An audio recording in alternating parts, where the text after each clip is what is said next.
Most of them here in Atlanta, which is why I'm here. We've also got some folks down in Tampa, as well as kind of this South Florida area spread throughout. And again, with doing programs like this, bringing in interesting speakers, talking about timely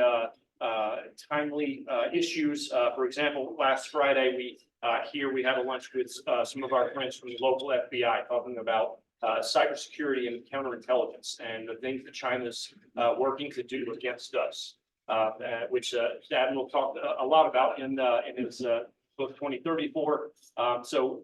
We try to bring relevant topics to educate our members, as well as partner with our government partners locally, regionally, and nationally to try and make a better, safer country for all of us. We're again really pleased you're here. Another thing, as Zach mentioned briefly, we're starting a new program here in the Southeast called Next Gen BINs. And so the premise of that is that we're looking for up and coming leaders in the business community, somewhere between early 30s to 40s, to try and, number one, create a pipeline to bring in some new folks into BINs, but also to help develop those leaders individually. You see there's flyers on everyone's chair. If you didn't get one, there's some on the table as you go out.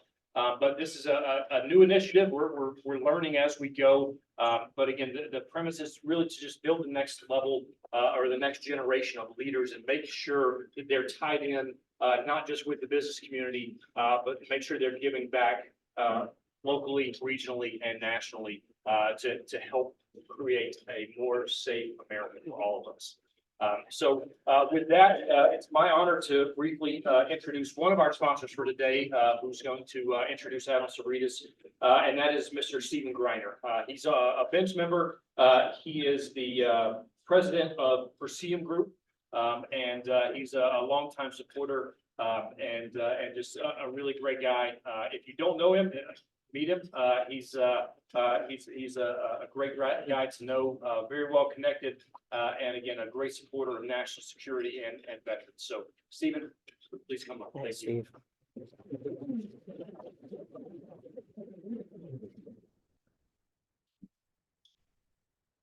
I have expected Sid to say, if you don't know him, he's the other bald bearded guy.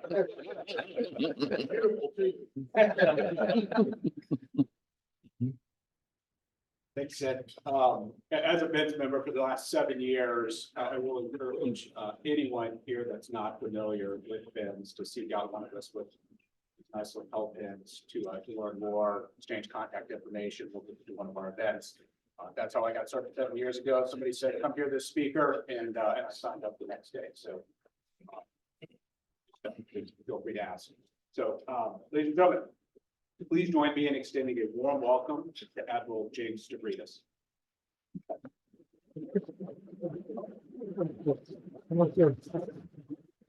Admiral Stavridis is a distinguished leader with a remarkable career spanning 37 years in the United States Navy.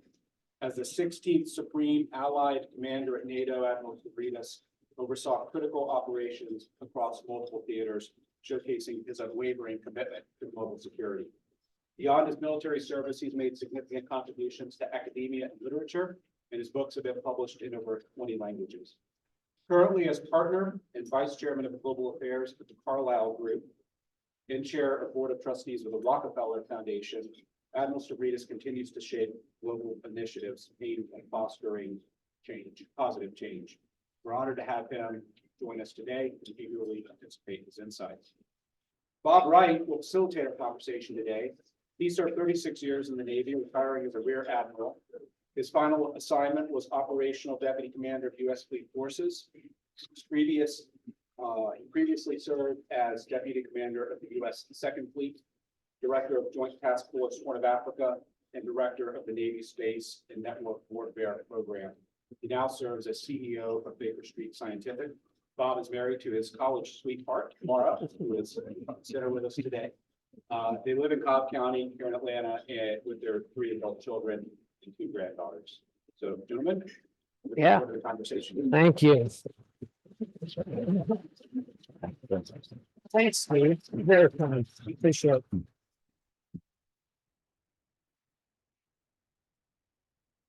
Wow, okay.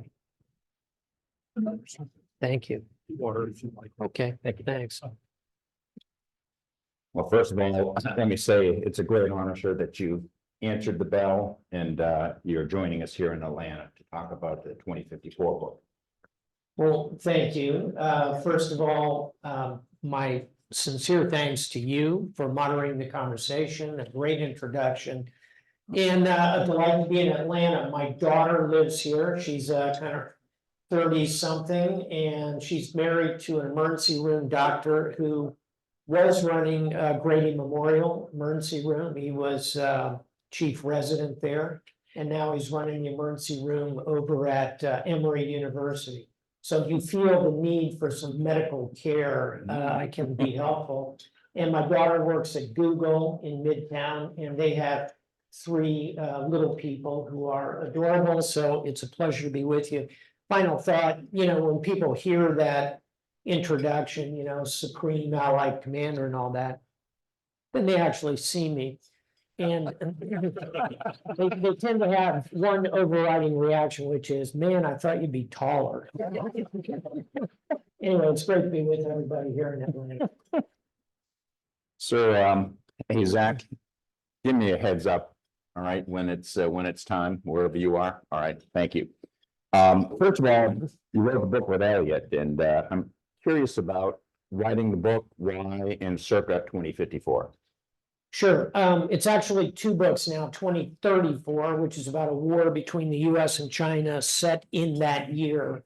And then 2054, brand new, just out, set in that year, that kind of turns the lens away from the international scene and looks more focused at internal events and particularly artificial intelligence. So the idea of both books, sometimes people say to me, okay, so you're predicting what's going to happen in 2034 or writing predictive fiction about 2054. No, both books are cautionary tales. They're designed to challenge the reader to think about the consequences of a war between the US and China in the year 2034. And I assure you, it's not Tom Clancy. This is not good guys, bad guys, good guys win in the end in the last 15 minutes. 2034 is a very realistic look at the consequence of war. To the degree there's a villain in the book, it's war itself. So continuing that theme, 2054, as we all kind of examine where artificial intelligence is taking us, and the Admiral is deeply involved in AI, as am I. And artificial intelligence could be a wonderful thing. I hope it will be, kind of think it might be, but there are potential consequences to pervasive artificial intelligence that we explore in the book. So point being, the idea is to look at some of these challenges while we still have time to kind of reverse engineer them and make sure we don't end up in a war with China and make sure we don't end up with pernicious, malevolent artificial intelligence. It's going to be an amazing talk. I got one more scene set, and I had forgotten that you work for Secretary of Defense Rumsfeld. I am just curious how he would receive the premises of 2054. Wow. So Don Rumsfeld, force of nature, Princeton graduate who becomes a Navy pilot, eventually becomes Secretary of Defense twice, once in the 20th century and once in the 21st century. Driven man, hardest boss I will ever have worked for. I mean, he exhausted me in the 2 years I worked for him, but he also inspired me in many, many ways. And I think if Don Rumsfeld, who passed away about 3 years ago, if he were here, he would look at 2034, a war with China, and say, top threat, we need to focus on that. We have to prepare for that to prevent it. I think if he read 2054, he would say, that's getting a little out there. but he would recognize the potential dangers of a malevolent AI, because he was an extraordinary forward thinker and somebody very fundamental to my life, even though he, just chased me around like a three-legged dog on the freeway. You pose singularity as a new existential threat. For those who have not read the book, can you please define Dr. Ray Kurzweil's concept of singularity? Yeah, so about 10 years ago, I read a book called The Singularity is Near. It was by a futurist, someone named Ray Kurzweil, scientist, neurospecialist, and the book really stuck with me. The singularity that he talks about in his book 10 years ago is the merger between human biology, our physical being, and technology. And that the simplest way to explain it is when the singularity arrives, your personality, your memories, your individual preferences, everything that makes you a person will be able to be uploaded onto a chip. Therefore, you could become immortal at that point. And whether or not we hit the point of connecting that with a physical form, we don't know. But I assure you, by mid-century, that idea of the singularity, the merger between what is biologic and what is technologic will have arrived. It's not here yet, but Elon Musk 3 weeks ago was talking about brain implants that permit instantaneous translation of languages. I think that's probably 10 years out. By mid-century, things will be very different. That's the singularity in a nutshell. I've spent a fair amount of time in network attack, and one of the areas was SCADA, supervisory control and data acquisition. When I read your book, I thought this is the first ever example of human SCADA. So I'm going to ask you to unpack how you see molecules as the new microchips in the human body, remote gene editing as the new maneuver space. Yeah, let me start with remote gene editing, and I'll give you a very practical beginning. And this is the first 15 pages of 2084. A president is giving a campaign speech. He's not a Republican or a Democrat. Those parties have gone away. His new party is called the Dreamer Party. He has now been in office for 10 years. He's on his third term. He steps to the microphone, begins speaking, and falls over, collapses, and dies. Shift to Walter Reed, the National Medical Center, and you're in the autopsy room.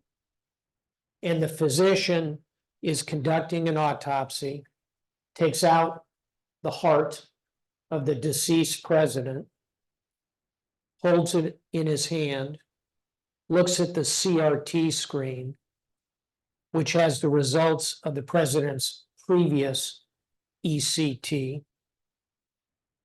And the physician says, "This can't be the heart of the president." Why? Who killed the president? How? What invaded the body of the president to kill him?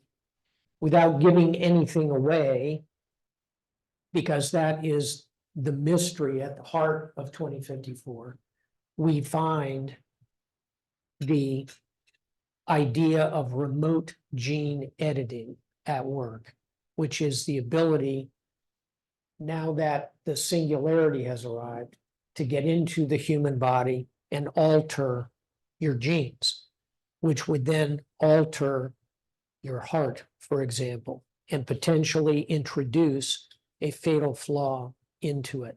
So I'll conclude by pointing out, if that becomes a reality by 2054, whichever nation has control of that capability would have the ability to conduct highly targeted military operations at great distance, going after leaders in any country.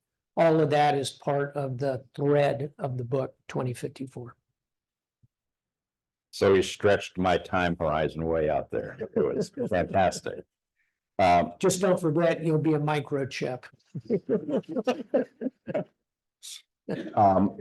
Perhaps your thoughts on the Department of Defense brain-computer interface project of a direct communication between a brain and an AI for human decision-making. Yeah, this is exactly the point with AI is how could it be used in a military context? So I'll give you 4 ways it could be used. I just gave you a 5th, which is remote gene editing attack. But what else can AI do? What can AI do right now that the Pentagon is using, for example, in our operations in the Middle East or in Ukraine? 2 of these 4 things are very prosaic, almost boring, but they're really important. One is maintenance, using AI to predict failure points.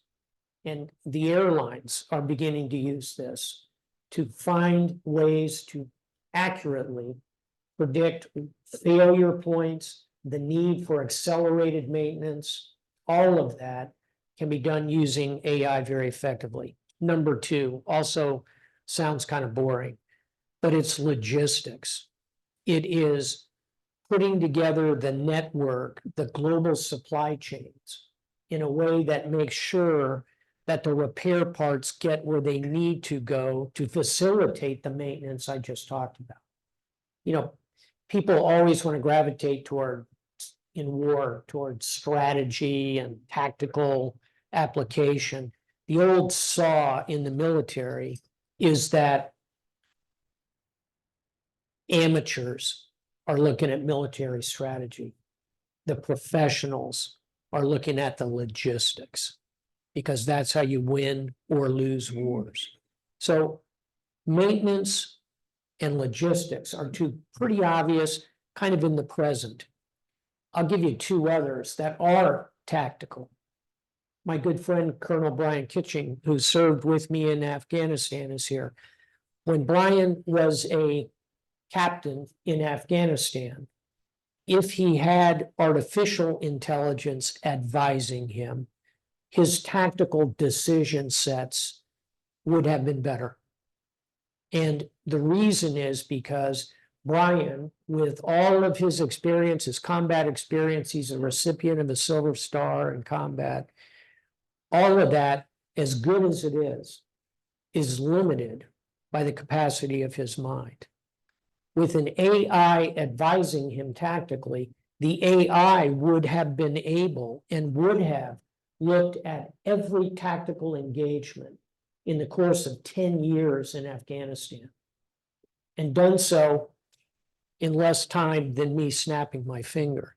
And pulling from that data and parsing it, an AI could have said to then Captain Kitchen, hey, you need to put 2 more infantry around the left flank behind that wadi. Otherwise, the Taliban are going to show up behind you. So tactical advice in the moment, critical. And then 4th and finally, and kind of furthest out there, is strategic advice.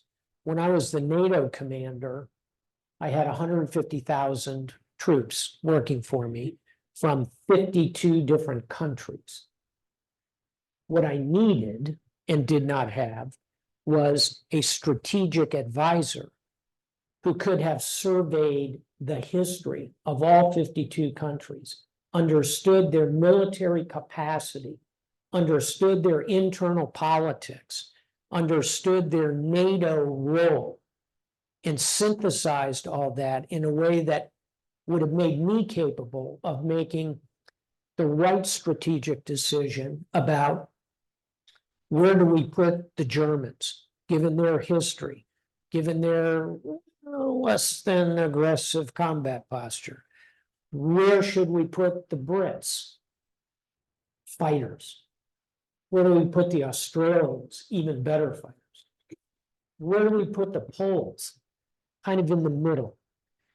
The point is, Bob, AI can touch all of those things, and at this moment is just beginning in its primitive way to provide data that could have said to Admiral Wright when he was Deputy Commander of Second Fleet, hey, you ought to keep a second destroyer off the coast of Greenland, in between Greenland and Iceland, and would have known why, and would have parsed the history of every ship movement for 200 years to give you that advice. That's all coming. And final thought, what will be extraordinary and powerful by mid-century, and that's the heart of your question, is it won't be like this water bottle being an AI, kind of like talking to me. The chip will be there. It'll be part of my thought process. And that sounds, I know that sounds so far out there. It's not. The singularity is coming. Nuclear arms define the last century. Quantum computing and AI arms will define the current century. The US insists on human in or on the loop for lethal AI-enabled operations, but won't our adversaries remove the human to gain a battlefield advantage? This terrifies me. Yeah, it's a complicated question. Let me put you in this scenario for a minute. Let's say you are the father of a family in Afghanistan. And you wake up in the morning and in your small house, there's no water. And so you have to get water, a good quantity of water for your wife and your children in your small house. So you get in your beat up old car and you drive to a place where you can get some water. You fill it into some big jerry cans. You load those in the back of your beat up sedan. And now you're driving back. This is Kabul 3 summers ago. This is a true story. As you are driving back and pulling up at your house, getting the big jerry cans of water out, an MQ-9 Reaper fires 2 missiles, kills you, wounds your wife, kills 2 of your 5 children. There was a person in that loop. The person in that loop made the decision to take that shot. The person took the shot because the person was working off intelligence that indicated a sedan of roughly the make and model of yours was being used to transport explosives in the neighborhood that you were driving through. The man in the loop, by the way, was not in Afghanistan. It was at Creech Air Force Base. The man in the loop was tired, exhausted, did the best that he could, but took that shot. So here's my question, Admiral. If you were the driver of that vehicle, are you sure you want that tired, failable person in the loop? I'm not so sure. I don't know the answer, but if it were me and my family, maybe I would rather have an artificial intelligence that could have looked in 1,000 similar scenarios that was inexhaustible. AI doesn't get tired AI doesn't make mistakes based on exhaustion. They may make other kinds of mistakes. So here's the point. We're not yet at the point where we can determine whether we want to flip the keys to lethal decisions to AI or not. But I believe in 10 years and a bit, I think you would be well served having AI. Now, having said all that, yeah, our instinct is always keep a person in the loop and let the person filter the AI information. That's the comfortable position right now. What's coming is an AI that is so far superior. And you don't need to use war as an analog. How about the game of chess? How about the game of Go? Humans don't win those games anymore. So all of that tells us we're at, you mentioned nuclear weapons, we're at one of these hinge points in military operations, not unlike the advent of nuclear weapons, not unlike the advent of tanks on the battlefield in World War I, not unlike the addition of steel ships and rifled guns on ships. Let's go back a ways, not unlike the moment on the battlefield in France 600 years ago when English longbowmen slaughtered French knights at the Battle of Agincourt. We are at one of those hinges, and we don't know yet how far this will go. I love it. You describe conflict as a war of OODA loops. I'll let you build on that, but in swarm versus swarm, the winning side will be the one that's developed the AI-based decision-making that can outpace their adversary. So please expand on warfare as a brain-on-brain conflict. So an OODA loop is, it's an acronym. It's orient, observe, decide, act. Colonel John Boyd, an Air Force colonel, developed this way of thinking about how pilots should conduct themselves in a dogfight, basically, in the sky. I mean, this is Goose and Maverick, right? Orient, observe, decide, act. So as we look at that concept, when we add AI to it, two things happen. One is it's much faster. And the second thing is that that orient phase is much more detailed. You are, again, observing every recorded dogfight in history available to that AI. So when you think about how war unfolds, not just in the sky, but on the sea and the land, that OODA loop is having gasoline poured on it and a flame attached to it. It is supercharged. And that, I think, is fundamental to where AI can take warfare. Let me add one other thought to that, because it gets to the tools of war. We are today watching a war in Ukraine. And the war in Ukraine is very instructive. On one hand, the war in Ukraine would be entirely recognizable to the warriors of World War I. It's trenches, it's tanks, it's artillery, it's mud, blood, and death, and hand-to-hand fighting. If you want a novel, it's All Quiet on the Western Front by Remarque. On the other hand, and on the same battlefield, are drones, artificial intelligence, kind of the edges of it, high-speed hypersonic cruise missiles, special forces that can conduct operations way beyond anything World War I could have produced. It's Starship Troopers, if you want the other novel, Robert Heinlein. So as I look at the battle in Ukraine, and I suspect Dave Petraeus talked about this in the context of his book, when I look at Ukraine, I recognize for the foreseeable future, it's going to be both.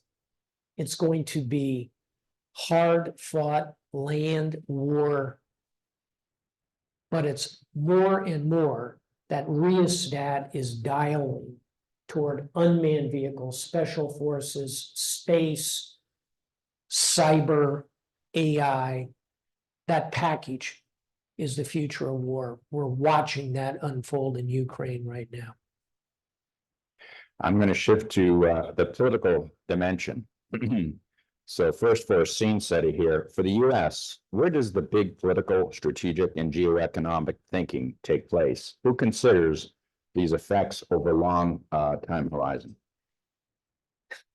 The short answer is nobody. And what I mean by that is, I'll quote Winston Churchill, the most quotable person in history. Churchill said, democracy, it's the worst form of government, except for all the others. And what Churchill meant by that, and it gets to your question, is that democracy is messy. We change administrations. You get tired of George W. Bush and you elect Barack Obama. You get tired of Barack Obama, you elect Donald Trump. You get tired of Donald Trump, you elect Joe Biden. And I take no side in all this. By the way, I'm a registered independent, always have been. I've never made a political contribution. I never will. I've never endorsed a candidate. I was vetted for vice president by Hillary Clinton, one of 6 people actually vetted by the campaign.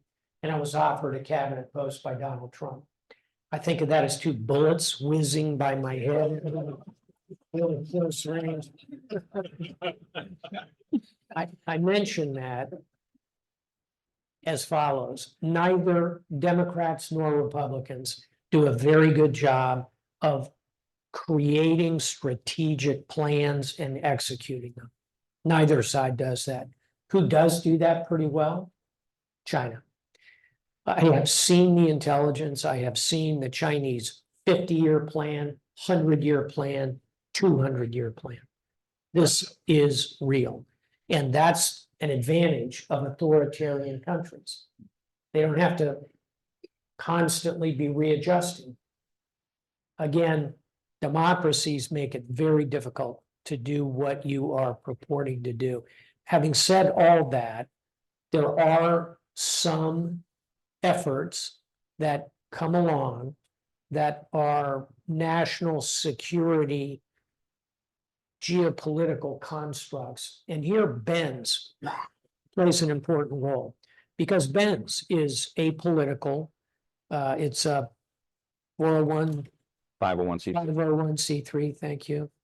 Yeah, I'll stay away from my 401.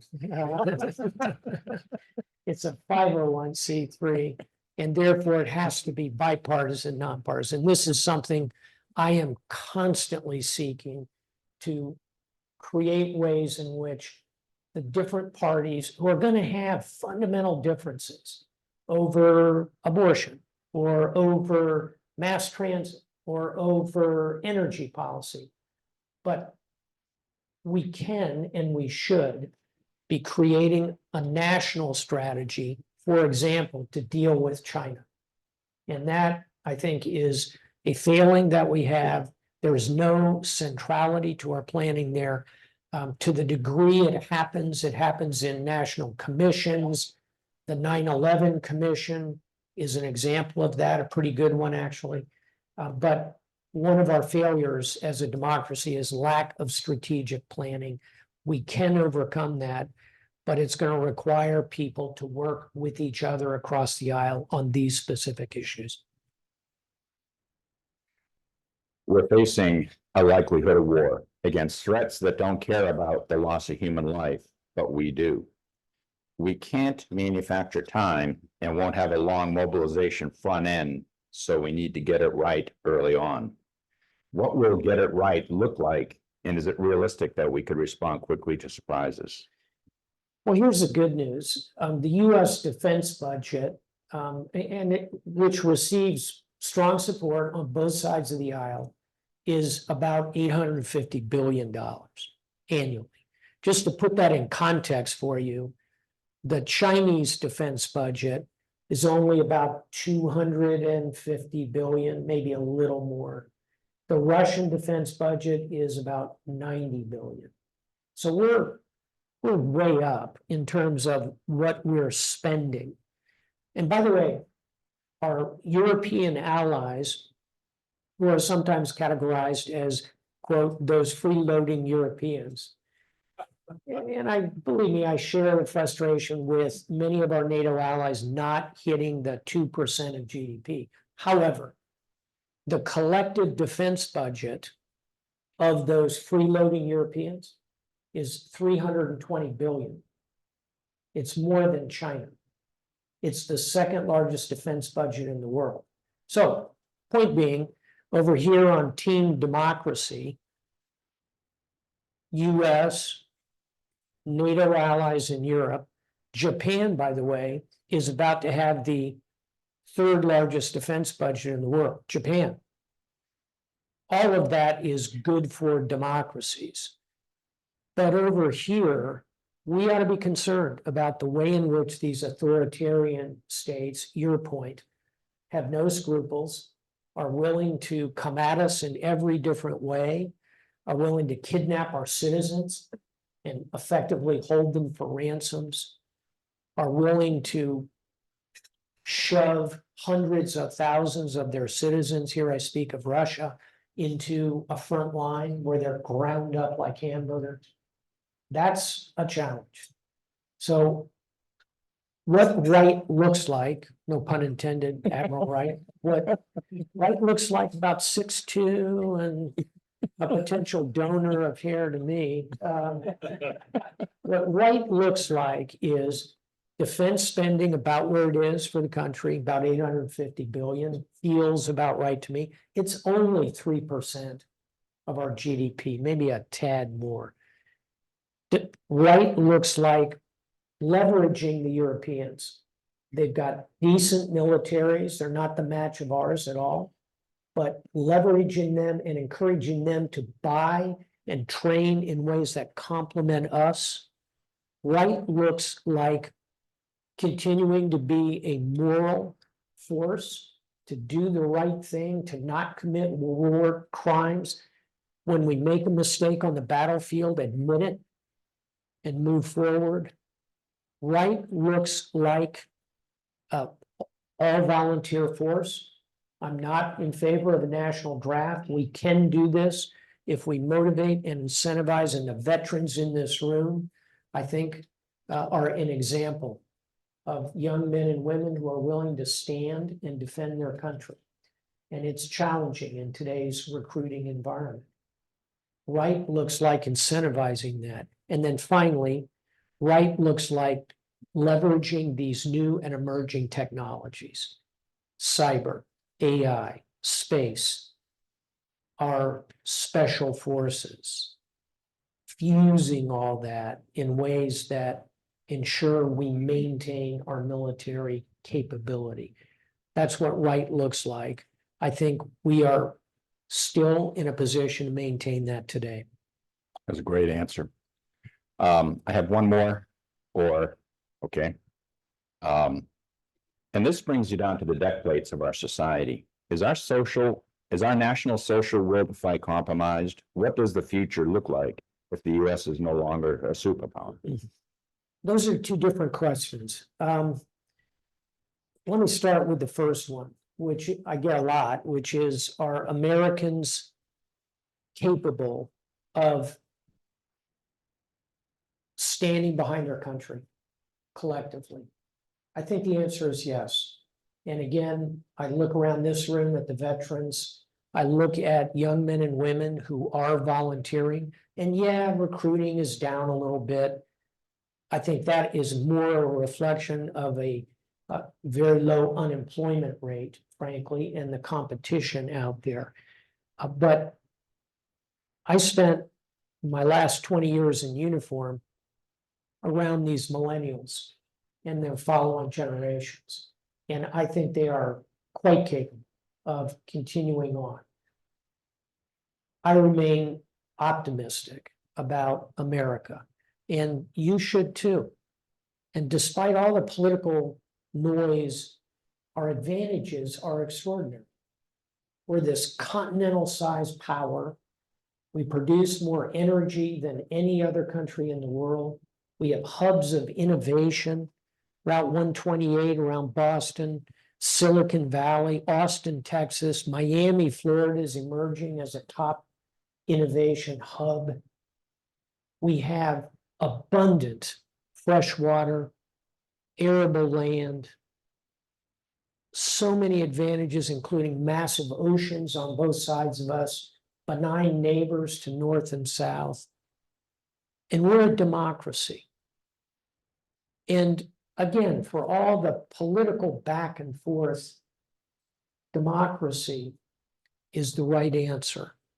And so my comment about where the country is and will people continue to fight for this country if necessary is don't bet against us. Don't ever bet against this country. In terms of what would the world look like if the United States ceased to be a superpower, I find that incomprehensible. I don't see a path where America just dissolves into a fetal ball and comes back to America and checks out of the world. But if we did, it would be a mistake.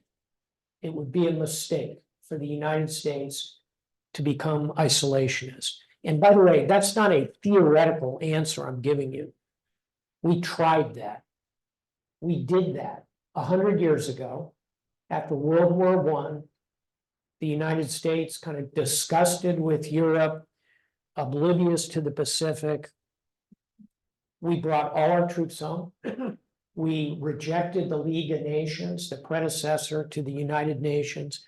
We erected massive tariff barriers, Google Hawley Smoot tariffs, because we thought, it's okay. We can grow it here, we can manufacture it here, we can educate ourselves, we've got big oceans. We don't need the world. That's what we did in the 1920s, about 100 years ago. How'd that work out? Well, you can drop a plumb line to the rise of fascism in Europe and to the rise of Japanese imperial militancy in Asia. And by 1941, we were the ones attacked at Pearl Harbor. And oh, by the way, Hitler declared war on us. So both Germany and Japan, after we'd ignored the situation because we were quite confident with our isolationism, attacked us.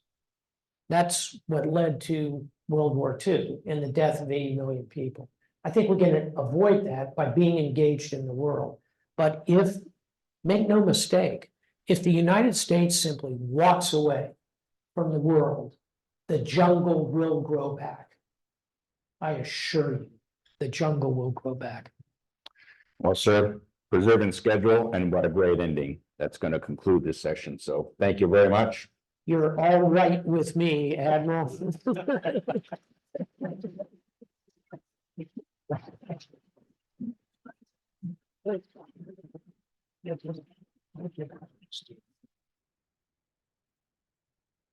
Thank you, gentlemen. That was phenomenal. And hopefully y'all caught as much Great of that as job, I Bob. did. Thankfully, I read the Good book. job on your So I understood a little bit more of what he was talking about. This is very high level stuff. So another round of applause for them. That's very much. Thank you. Thank you. It's very funny. Thank you very much. Thank you. So we have the Admiral for about 30 more minutes before we release you all. There are a few people I want to thank because none of this could have happened without some amazing people, which is, of course, our sponsors, PJ Bain and Prime Revenue. Smile, you smile way bigger than that. That's a small smile. Of course, the bald, bearded, beautiful man, Steve Reiner, that y'all met earlier with Persium, Benz, and everybody here that's with Benz. Thank y'all for all of the support y'all have. Then we also have Patriot Group Capital, Zach Miller. He's the less pretty Zach. I can keep calling him over here. Their crew came in. One of me flew in from Seattle yesterday to come in and be part of it. So without that, we couldn't have had any of this happen today. What we're going to move into next is we're actually going to have a few of y'all, if you're familiar, y'all pre-ordered books. Raise a hand that pre-ordered books. So if y'all would head out this middle door, We have the books staged in the hallway, take it right out of this middle door. My ladies out there are gonna give y'all your pre-ordered books. We do have a few books for sale. What we're gonna have is the Admiral move over where John is. If John, you will smile and wave. I'm gonna have the Admiral move over here, do sign some books, customize them if y'all like them custom to you. And then if you want a few books and buy some, we do have those available, but very, very limited quantity. So for those of y'all that did pre-order, please go ahead and hop up, head out that middle door, just to maintain that timeline for everybody. Everybody else, please stand by just for a few minutes and chat a little bit more. And thank you all for being here. Appreciate y'all. Thank you. Great job. Wow. What a singer finish. Sir, if you get here often, I'm always happy to have you. If Thank there's you. anything I can do for you, Thank you. please reach out. What a beautiful